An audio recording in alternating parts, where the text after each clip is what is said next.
Fala moçada, tudo bem com vocês? Aqui é o professor Juliano da Oficina do Estudante, professor de filosofia, e hoje eu vim falar com vocês um pouquinho, uma aula dica aqui sobre pensamento político antigo, ou pensamento político na antiguidade. E hoje o nosso filósofo em destaque é Platão, é dele que a gente vai falar um pouquinho. É muito importante nessa altura dos vestibulares a gente comentar sobre Platão. Provas, por exemplo, como a da Unesp, né, em segundas fases, sempre pedem uma comparação com o pensamento antigo. Então a gente tem que compreender um pouco esse contexto, compreender esse momento para poder fazer essas comparações com a modernidade e entender também o funcionamento histórico das instituições no mundo antigo. Quando a gente fala de Platão, a gente está falando do século V a.C. Bom, essa é a antiguidade. Vejam só, eu gosto muito que os estudantes se lembrem sempre que na antiguidade a política ela era normativa, muito diferente da política moderna, né? A política moderna não tem normas de ação, não tem valores morais que prendam o governante. Mas no mundo antigo, sim, os valores morais, as normas de condutas, elas funcionavam como prescrições para a conduta do governante. Então, no mundo antigo, havia um acordo com as importâncias que a sociedade pensava, com as leis estabelecidas, e isso refletia no pensamento político da época. E não vai ser diferente com Platão. Platão que, inclusive, pegou uma certa versão da democracia, né, por presenciar a condenação do seu mestre Sócrates, que ele considerava que era um homem justo, diante de tantos homens injustos da cidade, e aquela retórica dos sofistas havia conseguido promover um julgamento, de certo modo, enganoso, fraudulento, e havia condenado um homem justo. Então, Platão desconfiava da democracia, considerava que a democracia era um governo de certo modo, demagogo. Então, ele vai nos dar outras pretensões sobre como deve se organizar a vida na cidade e a política na cidade. Importante lembrar também das eclésias, né, no mundo antigo, lembrar que nessa época as assembleias eram feitas em praças públicas e aí as pessoas discutiam e é uma democracia direta, elas poderiam dar sua opinião e assim por diante. Uma outra coisa que eu gostaria só de ressaltar, antes de irmos para Platão diretamente, é a tríade do pensamento grego antigo. Gosto muito de enfatizar isso porque isso nos representa o que era um pouco da cultura grega da época que vai determinar essa política. Veja, na Grécia Antiga, verdade, bondade e beleza eram uma coisa só.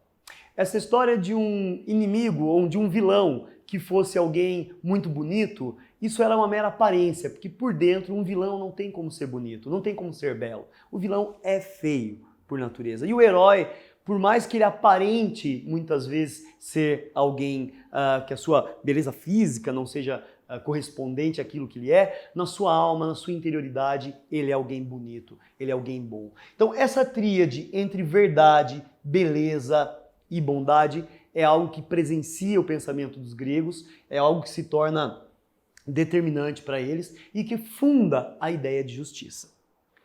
É sobre justiça que Platão fala no seu livro A República. É o grande livro da antiguidade que traz para a gente, elencado nesse tema, né, o que é a justiça. Aparece num diálogo em que Sócrates teria descido ao Pireu, uma espécie de porto na cidade de Atenas, para conversar com os seus colegas, e lá ele é convidado por Céfalo a ir até a casa de Céfalo tomar um vinho, e no caminho eles conversam sobre justiça, depois chegam à casa de Céfalo, conversam com os filhos também, eles entram na polêmica, eles entram no debate, e eles começam a discutir que tipos de ações seriam de fato justas. E eles percebem muito rapidamente que no plano individual fica difícil você dizer o que é justo. Se é dar a parte de cada um, é aquilo que lhe é próprio, se a justiça é a conveniência do mais forte, se a justiça é um equívoco da razão. Então o Sócrates, que é o personagem principal, como em vários diálogos platônicos, ele resolve levar a discussão para um plano mais universal. Ele leva a discussão para um plano da polis, da cidade, e pergunta: se a gente quer saber o que é justo, quais as relações são justas, nós devemos nos perguntar como que a justiça se manifesta na cidade.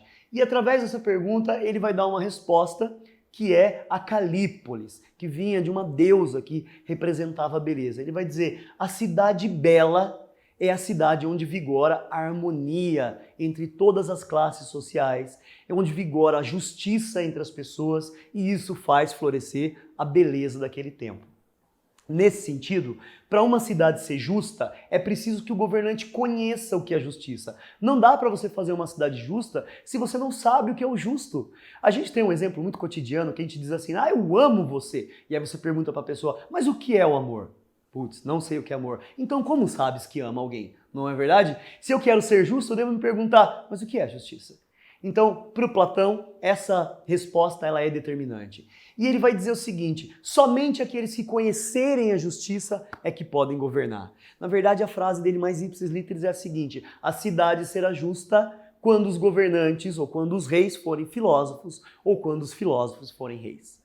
Porque os filósofos, no período dele, e vamos lembrar que filósofo naquele tempo não era simplesmente a conotação que tem hoje do cara que dá aula de filosofia, mas muitos pensadores, matemáticos, estudiosos da época eram entendidos como os filósofos, né? Então, as pessoas que têm o conhecimento, aqueles que são sábios, é que podem governar. Por isso que o governo de Platão é tido como uma sofocracia, o governo dos sábios. Os conhecedores da justiça podem efetivamente colocar em prática a organização de uma cidade justa. E é muito conhecido o modelo da Calípolis do Platão, ela já está presente em vários daqueles resuminhos que você encontra na internet, nas aulas que o seu professor já deve ter feito também, que é uma pirâmide social em que fica explícito que o sábio ele está no topo da pirâmide, né? O grupo de sábios, os sófos, são aqueles que devem governar, são tidos por Platão como os guardiões da justiça na cidade. Agora, nenhuma cidade pode funcionar simplesmente com uma administração, porque aquele que administra não vai ter tempo suficiente para os negócios, ele vai ter tempo para o ócio, não para o negócio. Ele vai ter tempo para pensar a distribuição das riquezas, mas ele não vai ter tempo para produzir a riqueza. Nesse sentido, Platão vai dizer, é preciso que existam trabalhadores numa cidade, trabalhadores que possam sustentar a administração pública, toda a burocracia que vai existir e assim por diante. E além de você ter um governo consolidado de uma boa administração e uma boa produção de riquezas, ainda assim a cidade pode vir a ser ameaçada por qualquer ataque externo a ela. Vamos lembrar que nesse período eram muitas as guerras que existiam entre impérios, né? Entre cidades vizinhas que tentavam tirar a soberania daquela cidade. Portanto, é necessário que exista uma junta de guerreiros, de homens que tenham como a principal virtude a coragem em fazer a segurança e a proteção da cidade. Veja as três virtudes, sabedoria, a coragem e a concupiscência, ou aquela maneira prudente de agir diante das coisas, mas com uma habilidade, né? Concupiscência no sentido de poder criar as coisas, de ser hábil para poder criar.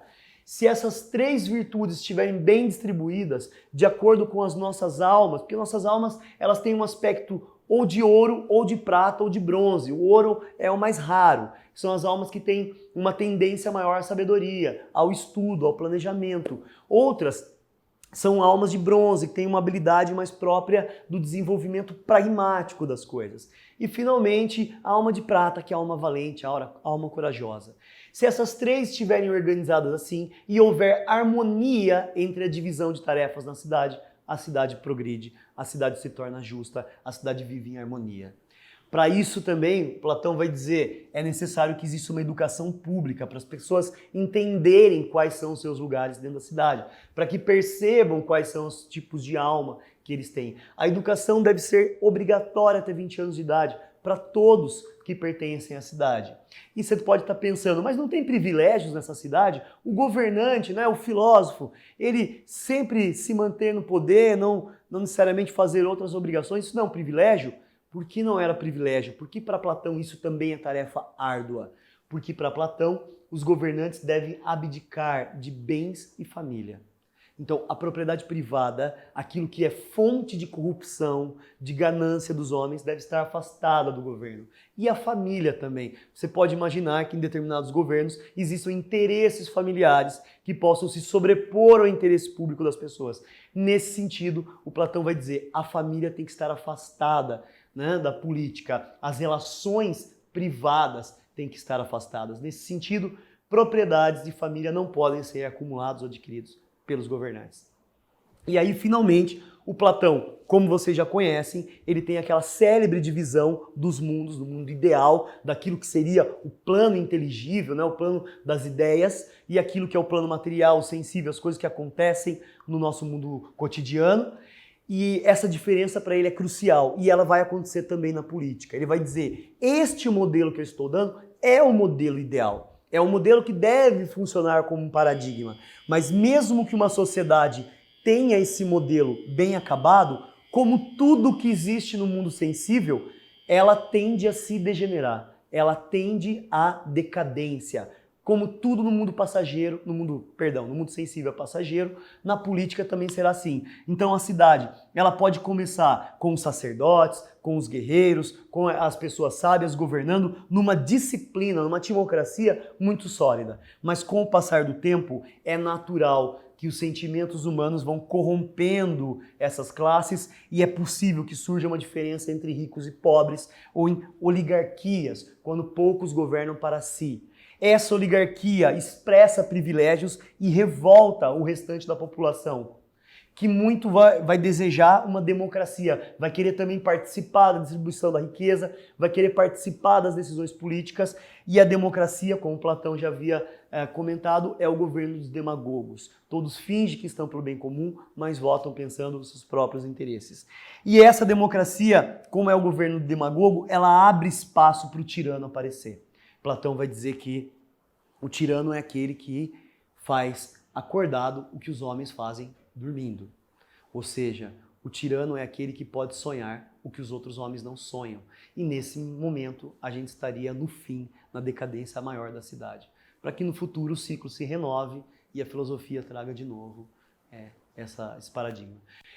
Resumindo, então, por que é muito importante estudar Platão no pensamento antigo? Porque a gente percebe que a política antiga normativa tinha formas de agir e estava muito fundamentada nas virtudes que os participantes da política têm, especialmente nas virtudes do governante, que devem conhecer a justiça para poder promover a justiça. O que vai ser mudado lá no período moderno, especialmente por Nicolau Maquiavel.